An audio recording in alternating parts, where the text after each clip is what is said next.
Inter में पढ़ाई करने वाले एक लड़के का दिल अपनी ही सहपाठी पर आ जाता है। वह एक दिन उससे प्यार का अपने इजहार कर देता है तो लड़की भी मना नहीं कर पाती है, वह भी हाँ कर देती है। फिर दोनों साथ जीने और मरने की कसम खा लेते हैं। लेकिन यह बात जब लड़का जाकर अपने घर वालों से, माँ बाप से बताता है शादी के बारे में, उस लड़की के बारे में, तो घर वाले इतना ज़्यादा खफा हो जाते हैं कि वह साफ शब्दों में कहते हैं कि अगर तुमने उस लड़की से शादी किया तो लड़की सहित उसके पूरे परिवार को मैं तबाह कर दूंगा। तो लड़का बहुत डर जाता है और अपने घर वालों के मर्जी के अनुसार शादी करने के लिए तैयार हो जाता है। जिस दिन लड़के की बारात जा रही थी वह दूल्हा बनकर घोड़ी पे सवार था। तभी लड़की का बाप वहां रोते हुए पहुंच जाता है और हाथ जोड़कर उस लड़के से कहता है कि मेरी बेटी ने आपके लिए चिट्ठी भेजा है, प्लीज इसे पढ़ लीजिए। लड़का जैसे ही उस चिट्ठी को खोलकर पढ़ता है तभी उसके आंखों के आगे पूरी तरह से अंधेरा छा जाता है। वह तुरंत घोड़ी पर से नीचे उतरा और भागते हुए उस पेड़ के नीचे पहुंच जाता है जहां पर अक्सर वह लड़की और लड़का दोनों मुलाकात किया करते थे। वहां जाने के बाद लड़के ने जो नज़ारा देखा वह हैरान रह गया और घर वालों को भी अफसोस होने लगता है कि काश बच्चों की भावनाएं हम पहले समझ जाते। नमस्कार, आज की कहानी बहुत ही दर्दनाक एक लड़का और लड़की की प्रेम कहानी है। लड़की का नाम था अर्चना और लड़के का नाम था रितेश। रितेश और अर्चना दोनों ही इंटर की पढ़ाई साथ साथ कर रहे थे। लड़का बड़े घर का था, लड़की गरीब घर की होती है, लेकिन लड़की बेहद ईमानदार और शर्मीले स्वभाव की थी, इसीलिए लड़का उस पर जान छिड़कता था। अब दोनों इस विद्यालय में पढ़ने के दौरान अगर कोई भी छोटी मोटी लड़का हेल्प कर देता था लड़की की, तो वह उसके बदले में जब उसे थैंक यू कहती तो लड़का मुस्कुरा कर कहता है कि इसमें थैंक यू की क्या बात है, आखिर हम दोनों एक ही साथ पढ़ते हैं, एक ही विद्यालय में पढ़ते हैं, तो दोनों दोस्त की तरह ही तो हैं। तो इसमें तो लड़की मन ही मन सोचने लगती है कि अरे वाह, इसने तो बातों ही बातों में दोस्ती भी कर लिया। और लड़के के दिल में कुछ कुछ होने लगता है क्योंकि यह पहली बार था जब उसके लाइफ में किसी लड़के से दोस्ती हुई थी। इसके बाद दोनों की दोस्ती धीरे धीरे आगे बढ़ती है और इतना ज़्यादा आगे बढ़ गई कि दोनों इंटर की पढ़ाई पूरी करने के बाद कॉलेज में एडमिशन साथ ही साथ ले लेते हैं। एक दिन की बात है, लड़का और लड़की दोनों कॉलेज से घर जा रहे थे। घर उनका विद्यालय से काफ़ी दूर था तो दोनों साथ ही साथ पैदल ही घर जा रहे थे। शायद उन दोनों को बेपनाह प्यार हो चुका था, इसलिए वह साथ साथ पैदल जा रहे थे। तभी रास्ते में अचानक बारिश होने लगती है।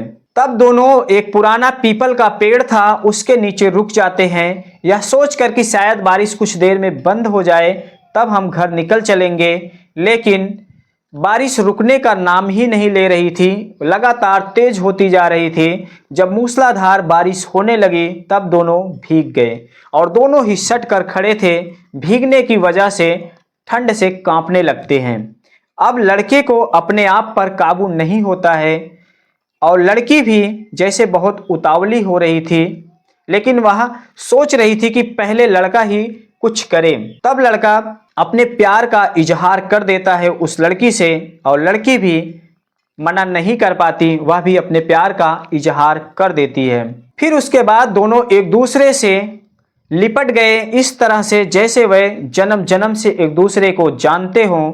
इसके बाद शाम तक दोनों वहीं पर खड़े रहे और प्रेम मोहब्बत की बातें करते रहे। एक बार की बात है, वह लड़की उसी पीपल के पेड़ के नीचे बैठकर लड़के का इंतजार कर रही थी।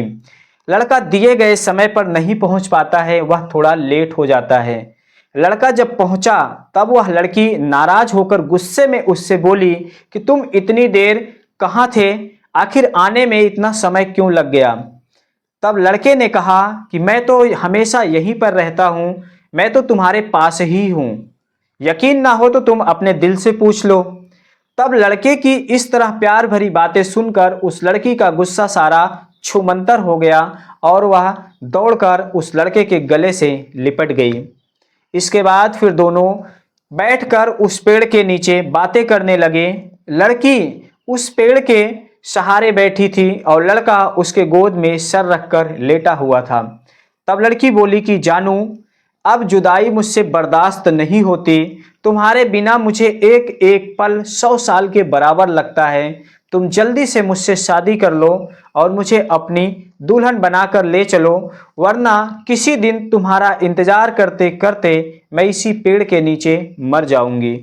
तभी लड़का उसके मुंह पर हाथ लगा लेता है और कहता है कि खबरदार, इस तरह की बातें अगर तुमने किया तो, अगर तुम्हें कुछ हो गया तो मैं भी जिंदा नहीं रह पाऊंगा तुम्हारे बिना।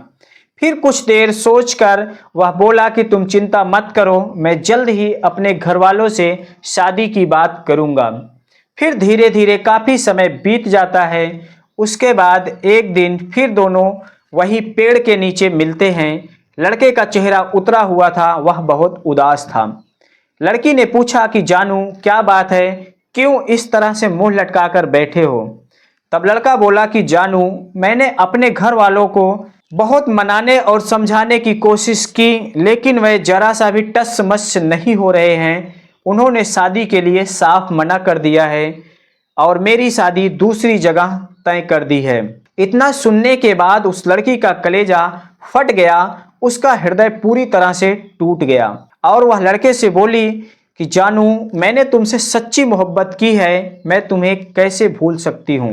बहुत नामुमकिन है तुम्हें भूलना। तब लड़का कहता है कि प्लीज मुझे माफ कर दो, मैं क्या कर सकता हूँ? अगर तुम चाहो तो हम दोनों एक अच्छे दोस्त की तरह रह सकते हैं। तब लड़की का इच्छा हुआ कि खूब जोर जोर से रोऊं और इसी पेड़ पे अपने सर को पटक पटक कर फोड़ लूं, अपनी जान दे दूं। लेकिन वह अपने आंसुओं को पी जाती है अंदर ही अंदर और कहती है कि मैं तुम्हें पूरी जिंदगी भूल नहीं सकती, तुम हमेशा हमारे हृदय में बसे रहोगे। और क्या तुमने प्यार इसीलिए किया था कि एक दिन छोड़ दो? इस पेड़ के नीचे बैठकर कितने वादे किए थे, वो सब तुम्हें तो याद है ना? और इसी पेड़ के नीचे बैठकर हम दोनों ने साथ साथ कसमें खाई थी जीने और मरने की, वो सब तुम कैसे भूल सकते हो? आखिर तुम मेरे अलावा दूसरी लड़की से कैसे शादी कर सकते हो? जो इतनी कसमें खाए, इतने वादे किए, उन सबको कैसे भुला पाओगे? फिर लड़के के आंख में आंसू आ जाते हैं, वह माफी मांगकर वहां से चला जाता है और फिर लड़की भी रोते हुए अपने घर चली जाती है। देखते ही देखते उस लड़के की शादी का दिन भी आ गया। हालांकि वह लड़का इस शादी को अपने घर वालों के कहने पर मजबूरी में कर रहा था और उसके घर वालों ने उस पर इतना ज़्यादा दबाव बना दिया था कि वह बोले थे कि अगर उस लड़की से तुमने शादी किया तो उस लड़की के साथ ही साथ मैं उसके पूरे घर को तबाह कर दूंगा। तो लड़का बहुत डर गया था, वह नहीं चाहता था कि मेरी प्रेमिका को किसी प्रकार की क्षति हो, इसलिए वह मजबूरी में हाँ कर लिया। और शादी के समय जब बारात जाने को हुई, लड़का सज धज के दूल्हे के लिबास में घोड़ी पर सवार था, बारात चलने की ही तैयारी थी। तभी लड़की का बाप रोते हुए उसके सामने पहुंच जाता है और वह हाथ जोड़ के कहा कि बेटा, मेरी बेटी ने आपके लिए चिट्ठी भेजी है, इसे तुम पढ़ लो। लड़का जैसे ही चिट्ठी खोलता है, उसकी आंखों के आगे अंधेरा छा गया। उसमें लिखा था कि जानू, तुम्हें तुम्हारी शादी मुबारक हो। शायद इस जन्म में तुम मेरे नहीं हो सकते तो क्या हुआ, मैं तुम्हारा इंतजार हर जन्म में करूंगी।